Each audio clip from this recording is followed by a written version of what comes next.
Now, though, let's talk about Donald Trump, because I'm going to ask you the question, is America being anti-democratic? Because Donald Trump has been blocked now from the Maine presidential ballot in 2024. Maine, the area, now joins Colorado as the two states to ban Mr. Trump from the ballot. Will there be other states that join in? Let's talk now to Sebastian Gorka, who's the former Deputy Assistant for Strategy to the former President of the United States, Donald J. Trump. Hi there, Seb. Thank you so much for joining me. I know you've had a few problems with us, but I'm glad you're there.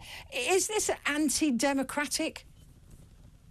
Well, I mean, the mathematics of it is very simple, Petrie. We had a president who received 64 million votes in 2016. He received 73 million votes in 2020. And now some unelected officials, 3 judges in Colorado, say, no, you can't have him on the ballot for the primary of the Republican Party. And then one lunatic in Maine, one unelected individual said, likewise, I'm going to decide whether or not you're allowed to vote for him. So, you know, it's this classic fascist tactics. I mean, this is the Secretary of State, Shenna Bellows, that you're talking about, and she said that this was not partisan, that she looked at the law and said that he was not eligible because of his actions leading up to the US Capitol riots in 2021. Now, he hasn't been found guilty of that. Is that what you're saying?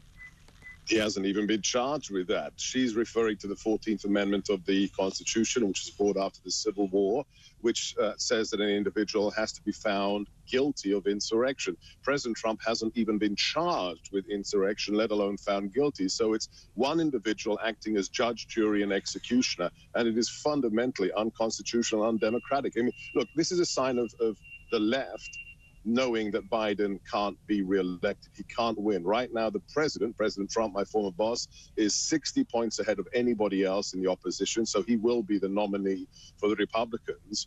And if the election were held today, he would trounce the current incumbent, Joe Biden. So this is an undemocratic way of helping Joe Biden stay in office. It's all it is.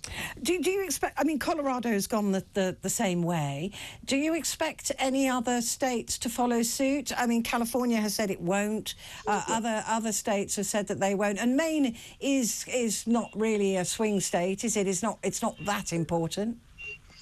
Well, look, these are all very left-wing states, but the good news is, Petrie, that after the Supreme Court in Colorado had this majority-minority decision, the Secretary of State, who herself is a Democrat, yesterday said, I'm sorry, this is not legal. And the Secretary of State, a Democrat of Colorado, said, no, we are putting President Trump on the ballot. So there's a little bit of sanity. Other states will try these shenanigans, but they too will fail because it will ultimately be deemed by the U.S. Supreme Court to be unconstitutional. Yeah, I mean, that's what we said.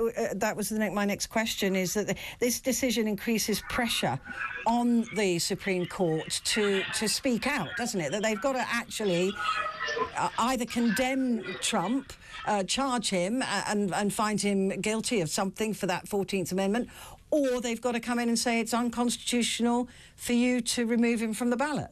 Why are they being so quiet? Well, because they're in recess right now. They're in the Christmas vacation. But they weren't when Colorado recess. did.